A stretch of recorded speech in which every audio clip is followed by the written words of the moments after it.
Hi there. So I'm Neil Greenberg. I'm a consultant psychiatrist and I'm a professor of defence mental health at King's College London. And I'm very pleased to be here talking to Dr. Jess Miller this morning. Hi, Neil. Welcome. Thanks so much for coming along. Just really a great opportunity to catch up on the developments that have kind of manifested over COVID and your more recent work over the last couple of years. We've learned a lot in policing from military research. I personally have learned a huge amount about how individuals process trauma and how we can translate that into operational policing to offer them support to do that. So I'm just really excited to hear about your latest developments and what you've got coming up. Thanks. So at the moment, actually, we're still doing quite a lot of work on military health of troops who are obviously doing difficult things. But we've also been doing quite a bit lately over the last year on healthcare staff, for obvious reasons, given the pandemic. And I think one of the things that perhaps draws those two groups together, and I think definitely is applicable to the police service as well, is about this concept which is called moral injury. And moral injury describes a situation in which whatever is happening strongly clashes with your moral or ethical code. And so particularly in healthcare over the last year, there's been many situations in which healthcare professionals have said, I did my best, but it just wasn't good enough. And you're put in these situations where actually there aren't any easy answers and you have to act, you have to do something, even if that something's to stand back. And then unfortunately, sometimes bad things happen, bad outcomes happen. And what that can leave people feeling is very strong emotions of anger, guilt or shame, feeling that they've let other people down, that they're a monster, that they're a perpetrator, or that sometimes that they're a victim, that their bosses or their colleagues, people they should be able to trust, that they got let down, and that's just not right. And that particular difficulty of moral injury, it's not an illness by itself, but it makes you, and our data shows this, more likely to suffer with post-traumatic stress disorder, PTSD, or depression, or sadly, even an increase in suicidal thoughts. Okay, that does make sense. I mean, some of the research that we've been undertaking with policing the last couple of years has been looking at complex PTSD in policing.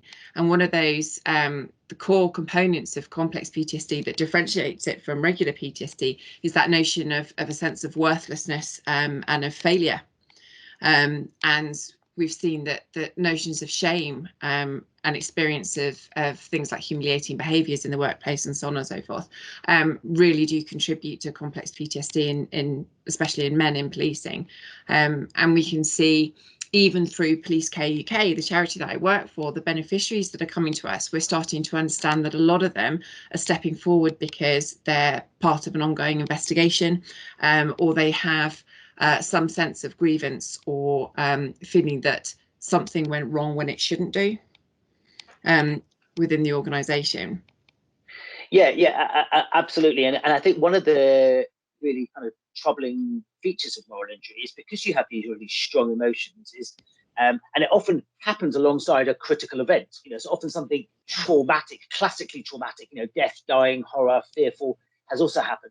It's so that if people do get any support or if they do go and seek some help, often the focus is on the dying and the death and the fear, and actually people talk about that, and I think there's a reasonable understanding that those features of a traumatic incident can affect people. But what isn't talked about so very much is it's not just how horrible it was, it's the fact is that I know I did something wrong, that actually that would never have happened that way if I'd had done that. And therefore in therapy or in support, when people try and get an improvement through that, they avoid talking about those difficult shame, guilt and anger feelings. And so actually they don't really get better. They get a bit better, they appear to get better, but there's something underneath it. And actually once they've gone through one round of therapy or support and actually they haven't told anybody, they're really unlikely to do so later on. That's really, really interesting. And through talking with a lot of officers and staff in high risk groups in policing, so those who kind of involved with atypical sort of trauma exposure like child sexual exploitation, call handling, some components of counter-terrorism, we often found that individuals, and I've been guilty of it myself actually in my own life, generate a kind of a nice clean cover story, a sort of version of events that they feel is just enough to be able to tell somebody who's trying to support them that they need help, that the situation was difficult and that they've been struggling with it, but don't actually reveal sufficient detail to actually address the nitty-gritty issues that are sometimes more fundamental about their sense of self and their sense of worth on the job, and how they relate to that experience, because it's almost still a no-go area. And I'm just wondering if elements of moral injury kind of correlate with that, that there may be components of shame, or a feeling that maybe someone else has done something wrong, what we call in policing the blue code of silence, where one doesn't want to impart specific details about something that's happened because we fear that someone else is going to get blamed, that people refrain from being open. And because they're not fully open, therapy and talking, and regardless of what type of therapy is only going to go so far, because the issues can't be accessed because you're not talking about them. Absolutely. So the findings from our sort of work with military veterans, and we're doing stuff actually now with a range of other groups, including veterinarians. Actually, veterinarians also have very difficult, you know, people take their animals and say, can you put them down? And the vet says, no, we can fix them. And they, well, actually, could you put them down, please? You know, that's difficult for a vet. But and it occurs in journalists and, you know, healthcare work. There's lots of different zones. But the crux here is that if we know about it, then what that means is that a supporter, be that a peer supporter, a TRiM practitioner, or a supervisor, or a clinician who's dealing with a police officer who might have difficulties, knowing that that can be an issue, is early on you can begin to try and tap into it. You say, thanks for all that, that's really good. Could I just ask, because I know about these things, could I just ask, what was the impact on that? You know, how did that make you think about what you did or about what your colleagues did? So not searching for factual evidence to accuse someone of a crime or a misdemeanor, but more about the impact on that individual. And actually, by saying we know these things can occur, that I think makes it more likely that the person will divulge it, although it still won't be easy. And then the key thing is that once it's divulged and you sort of say, well, thanks very much, and you put it to one side, then as therapy goes on or support goes on, you can begin to integrate that into the more classic support of let's just talk about it, because actually we know that this guilt and shame's there. So actually it's bringing it out in the open. And that's why these sorts of discussions saying this is a potential issue are so vital, I think. Absolutely, absolutely. And talking about TRiM, so TRiM, as we know, stands for Trauma Risk Management, and is really, really popular across the UK in policing, obviously as well in the military. And many forces take it up in different ways, following a sort of standard model. And I think that for me, TRiM really motivated me to develop my research into the decision making that individuals go through with regard to acknowledging their own trauma exposure and feeling that they can do something about it. And my research tended to go down the more sort of neuropsychological route, so looking at the areas of the brain that are useful to kind of get into action to help process difficult stuff, and the variation between people. But I felt that I was able to explore these variations and these individual differences at quite a nitty-gritty level, so even looking at genetics, because there was the beginnings of an infrastructure in policing that enabled people to self-identify as needing some support. And TRiM really is that place where those first discussions can start taking place, and there is that acknowledgement. In fact, I think realistically, it's probably the only place, the only structured support in policing where there is that moment where somebody can say with confidence and in confidence that they've been affected. And I suppose, as ever, we're trying to find out, when we discover stuff about trauma and psychological injury on duty, we want to find out ways of actually helping an organisation with a response to that. And so, if I'm right in thinking, you were saying that with TRiM, there was an opportunity perhaps for signposting around moral injury and for starting those initial conversations, basically, that these things can happen. How would you see the next stage in terms of working, say this was in a policing environment, for example? Would you see it as sort of psychoeducation for TRiM practitioners, or would it be for occupational health staff in terms of using the measures and tools that you're developing? How would you see it kind of going on to the next stage?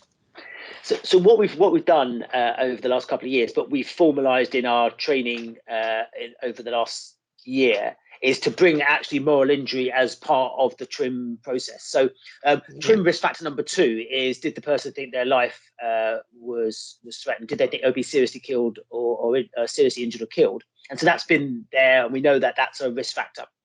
But one of the things we toyed for a long time is, how do we bring this concept in that some say officers working on looking at online child exploitation, they're not going to be killed by that. That's not a threat to them personally, clear, but it is a threat to their morals and beliefs. And so what we've done is we've altered risk factor 2 in TRiM to, does the person think they might be seriously injured or killed, or does the event strongly clash with their moral or ethical code? So we brought that in there because what we want to do is to ask the question as part of that TRiM risk assessment process to make sure that we don't miss stuff that's important that might be relevant to someone's mental health. So at the TRiM practitioner level now, we absolutely train a little bit of the course is about moral injury, the potential, how to ask questions about that. And then if that's identified, then actually probably in the first sort of month or so, the best people to try and help make sense of that, what's the meaning of this, actually isn't people like me or you. It's colleagues and supervisors who actually have been there, walked in their shoes. And this phrase has been used quite a lot, I think, with healthcare staff over the last year, is that we might not be in the same boat, but we're all in the same storm. And I think that's quite a good phrase. And officers who have a huge range of experience, a lot of them have had some very similar storms that they're in, and actually making sense of it, in a way, almost validating that it's okay for you to experience that, because actually we all have. I think that's best done by colleagues. And again, unless we think about that, unless we bring that up into the conversation, that's stuff that is easy to bury because it's a bit painful to talk about. And I have to say, in my experience of working with the military over the years, actually, one of the useful things about alcohol is that actually those sorts of conversations may well occur after someone's had a few drinks, because actually their barriers are down. I'm not suggesting that we should encourage alcohol misuse, because we shouldn't. But the idea is we should be encouraging people in the right space where they feel confident to speak about it. Absolutely, and I'm quite proud. I'm not ashamed to say that in the training that we offer around trauma impact prevention, that we have a slide called Beer Fear, and it's basically looking at our relationship with alcohol after an incident. There are some socially constructive components to low dose alcohol, enables us to open up and therefore get those connections, to contextualize an event, to make sense of something that we didn't want to talk about. And just understanding underneath the biology of it, a lot of the time that we're under a massive stress response, our language centers drop out. There's absolutely no way that they have the energy and supply of electricity to enable us to be able to talk about stuff if our amygdala is firing. So physiologically allowing the amygdala to just down regulate a little bit, to let those language centers come up and make sense of something difficult can mean so much. Obviously, if you overdo it, you're just going to get anxiety the next morning as the alcohol leaves your brain and it's all gone to shot, and you probably won't be able to remember the conversation anyway.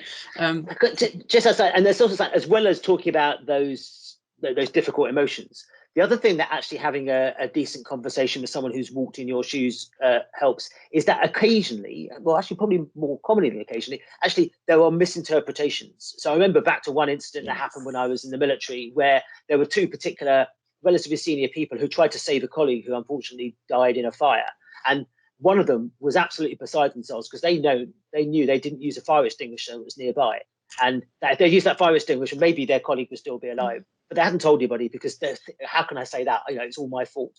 So at the initial TRiM interview that was done, and I spoke to the TRiM practitioner afterwards, they spoke about it, and actually the guy there said, I didn't use the fire extinguisher because I'm such an idiot, I can't. And the other person said, I used it. No, I used it. I used it earlier on. Actually, I used it, and sadly, he still died. So the first person went, oh gosh, so it's nothing to do with me. And now that's a factual piece of information that was really useful, but would never have come out unless that conversation happened. Absolutely. And I think it's underestimated just how much that collective moment after an incident is in terms of making sense of what happened. Because if you don't get that chance to put things in perspective, to get the facts straight. Our brains can go off and our minds can go off on all sorts of tangents because of all sorts of influences, maybe stuff that is completely nothing to do with the incident itself, but stuff that we've got, grievances that we've got, or issues that we carry with us, or anxieties coming from other areas of our lives. But if we have that moment after an incident, and also the capacity to see things in a bigger context generally, then we've got more chance of using the short windows of time that you get on the job to process an incident before moving on to the next. And I think it's just so difficult because you can't, what I would love to do is be able to magic up the resources for the UK police force to have, you know, standard this amount of time with your peers after an incident, you know, basic needs met, cup of tea, safe place, you know, conversation, even if the conversation is not about the incident, just to have that sense of connectivity and collectivity that what was experienced was a shared experience. It was part of the job, but it was a shared experience, and that you're not on your own afterwards. The techniques that we're training in, it's called TIPT, so trauma impact prevention techniques. They're very simple. It's just a question of getting used to putting difficult stuff in context. So making sure that our understanding of an incident is as comprehensive as possible. And it's actually about including all sorts of information, not just the factual stuff about what happened, where and when. So like doing maps and timelines and stuff, which are quite familiar in policing anyway. It's not just that, it's also adding in that other material that you don't necessarily naturally think of when you're feeling under threat. So it's positive, very slightly positive things, observations that a colleague came to the rescue with a fire extinguisher, for example. There was acts of professionalism. There was a process that went right. There was a random act of generosity or of kindness that kind of would have slipped the eye if you hadn't noted it. And also the neutral components. You know, let's face it, there's a lot of dullness in a lot of you know, activities and jobs in everyday life, and in policing and military and so forth. There's a lot of regularity, a lot of process, a lot of habitual stuff, and that is part of a difficult experience as well. It's just in frontline response, I feel that threat perception is so important and so integral to doing a good job, that we just make that negativity bias so much more strong in the brain that it's harder to neutralize it, and to kind of see the whole picture, which is what you need to do. Yeah, in fact, we had one of our, she was a fabulous PhD student who did a study with some military veterans looking about attention focus and PTSD. And we took a group, or she took a group, I should say, of military veterans who had PTSD and ones who didn't. And what we tried to do is to try and identify the core construct of actually is being hypervigilant actually an adaptive response that PTSD gets wrong. And so we did this study, which is very sort of neurobiological, looking at different threat perception paradigms. But basically, the long and the short of it is actually it's not adaptive. So actually, people who have PTSD spend very long periods looking at particular elements of threat because they were looking for it, whereas people without PTSD were able to look across the spectrum of potential threats, and they weren't overly focused on things that could or couldn't be threatening. So actually, that was actually, I think, really helpful, because it says that actually we're not trying to say that PTSD is adaptive in some circumstances. Unfortunately, PTSD is a disorder that's not adaptive. There are plenty of adaptive processes like being very vigilant. That is not the same as being hypervigilant, which is unfortunately the feature of illness. Absolutely. And I think this is you know, really what I'm hoping to achieve with some of the stuff that we're doing with Police UK and Cambridge University in policing, and that's to try and get to grips with an understanding of how the brain adapts to the job because of habituation and because of what is required of it, but making sure that the states that it finds itself in don't develop into traits that are long-term going to cause more problems further down the line, and that can take our brain into directions that are bad for our resilience and prevent us from being as happy and healthy as we can be. And sometimes that it does just mean very, you know, being quite brutal and saying, well, this is part of the job, this is what your brain does, put the two together, this is what's going to happen. And just trying to encourage people, especially with the advancements over the last 20 years on the area of the brain called the hippocampus. Phenomenal Nobel Prize winning research into how plastic this beautiful part of the brain is, how damaged it gets by trauma, but how you can build it up over time through practicing very simple techniques, and to at least have a chance of it coming online when you need it. It's just, I think enabling people to understand that there is an adaptation to the job which can be quite healthy, like the healthier warrior effect, if I remember rightly from my military research, and then also the sort of maladaptation where we can get into habits that aren't great for us long term. Absolutely. And so I think, I know we're sort of coming towards the end, but I think the future view of resilience is not the classic disaster movie where the hero, two of their mates die, they wipe themselves down and carry on to some sort of end without being at all upset that they've lost people they've known for 30 or 40 years. I think resilience actually going forward is far more about actually recognizing that we all have strengths and weaknesses, and there's all bits about us that aren't always perfect, and actually going in and tinkering with them early on so they don't develop into things that actually need formal treatment. And so actually resilience is about trying to seek help when you need it early, rather than just being resistant and never being affected by things. And actually that will allow you to keep going on the sort of tortoise race, rather than being a hare rushing forward and and then unfortunately falling over because you've never really done the work you need to keep yourself going. Absolutely. Brilliant. I couldn't have said that better. Mm-hmm. Neil, Great. Thank you so much for your time today. And I'm looking forward to seeing more about the moral injury work coming out and working with you in the future on all things trauma. Thanks very much, Jess. Nice speaking to you. Take care.